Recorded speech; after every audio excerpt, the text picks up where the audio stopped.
Let's be honest for a moment. Do we train our wrists correctly? Maybe outside of the gym, right?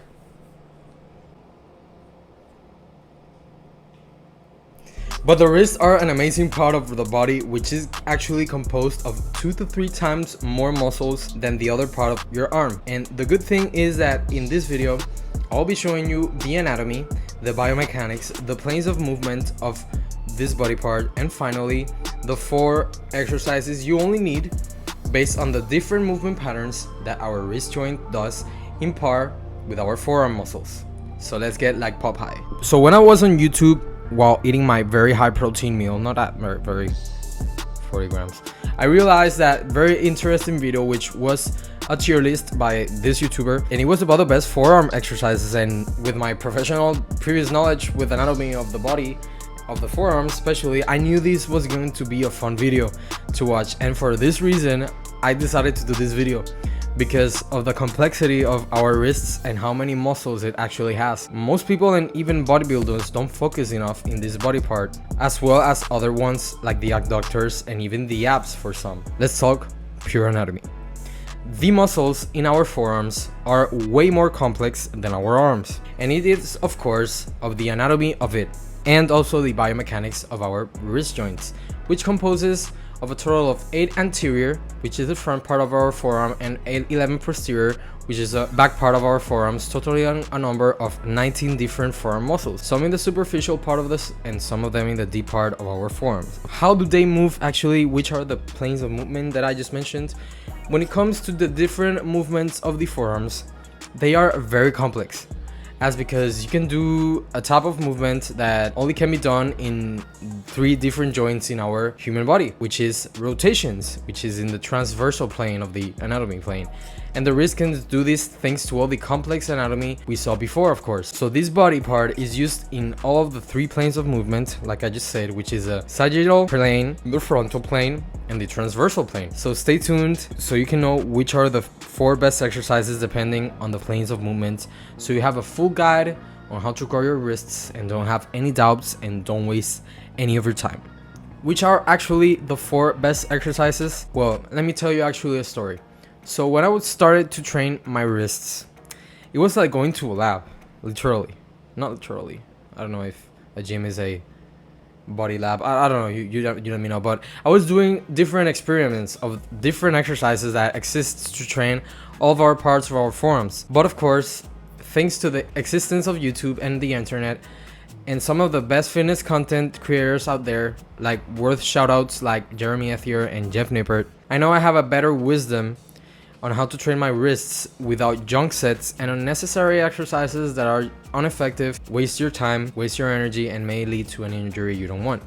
And for this, I decided to get the 4 best exercises, one for each movement pattern of our wrists. So let's go into detail in each one, where I will mention the muscles it trains, the biomechanics, and finally the chosen exercise so you can add it to your own routine. So the first 2 movements is flexions and extensions.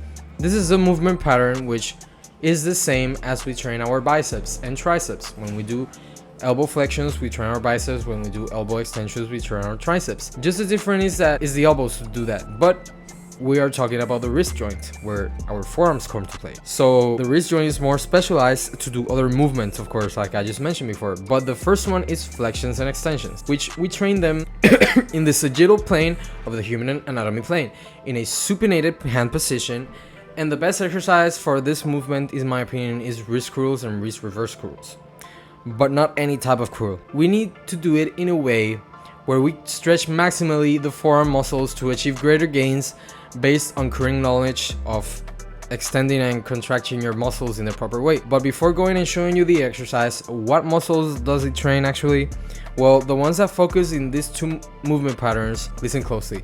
The flexor digitorum superficialis, the palmaris longus, the flexor digitorum profundus, which makes a fist, and flexor pollicis longus, which also flexes the thumb. These muscles focus in wrist flexions, and now we're gonna focus on wrist extensions. Hear me out closely. Number 1 is extensor digiti minimi, also extends the fingers.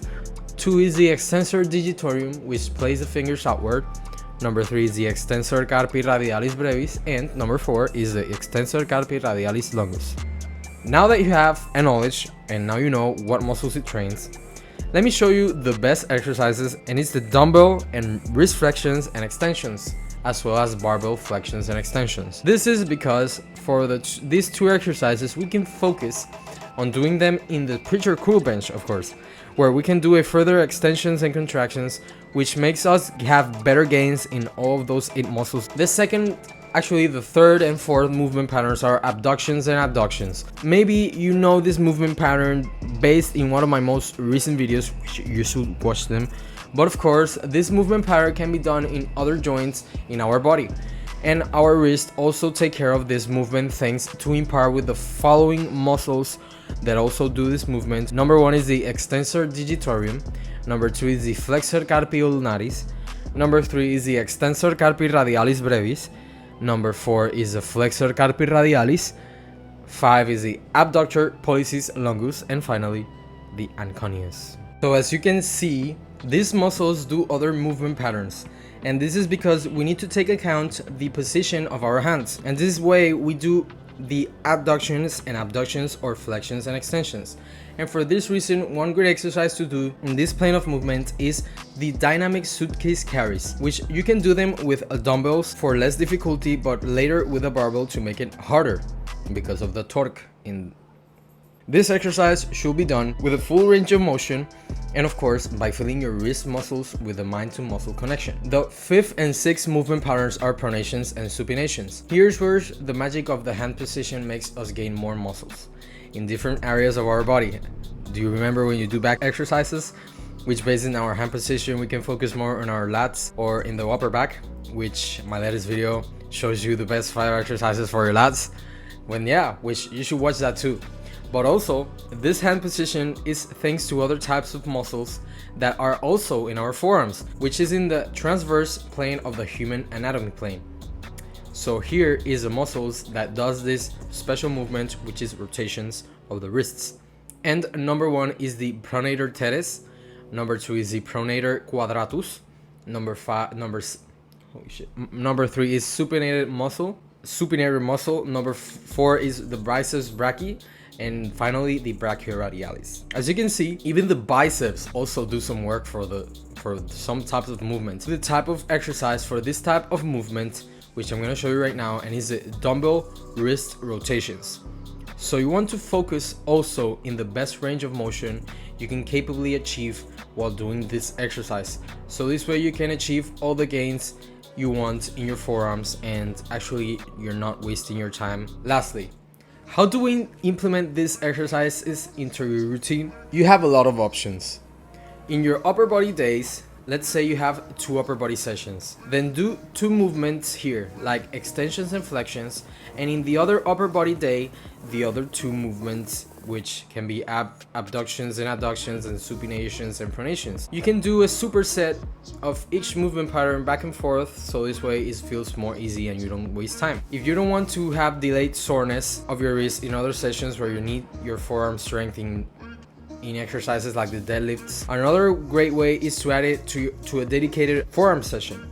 This can be in a rest day if your schedule allows you to. Finally, you can simply do them all sets in one workout, like in your arms day, but I highly recommend doing the first 2, because if you do it on your arm day, you don't want to train your wrists at the end. So as for sets and reps, do 3 to 4 sets for each movement in a rep range and weight where you can achieve an RPE between 8 to 10, or training very close to failure. This can be done in a different type of rep ranges, but it really depends on how you manage it, how you feel, how your pump is, and if you don't feel any type of pain. If you are still with some doubts about where are the best wrist exercises, or if you need another type of wrist exercise, you can check down below in my description for personal training if you really want to train with me, if you really want to get trained by me, because I'm actually a licensed personal trainer who loves doing these types of videos. So yeah, if you really enjoy the video, if you learn something new, you can like the video, you can subscribe to my channel. If you're new, I'm not telling you to do anything, but if you really want to subscribe to know more about anatomy and the right way to grow your muscles, subscribe to the video. Lastly, check actually this video on how to really grow your lats.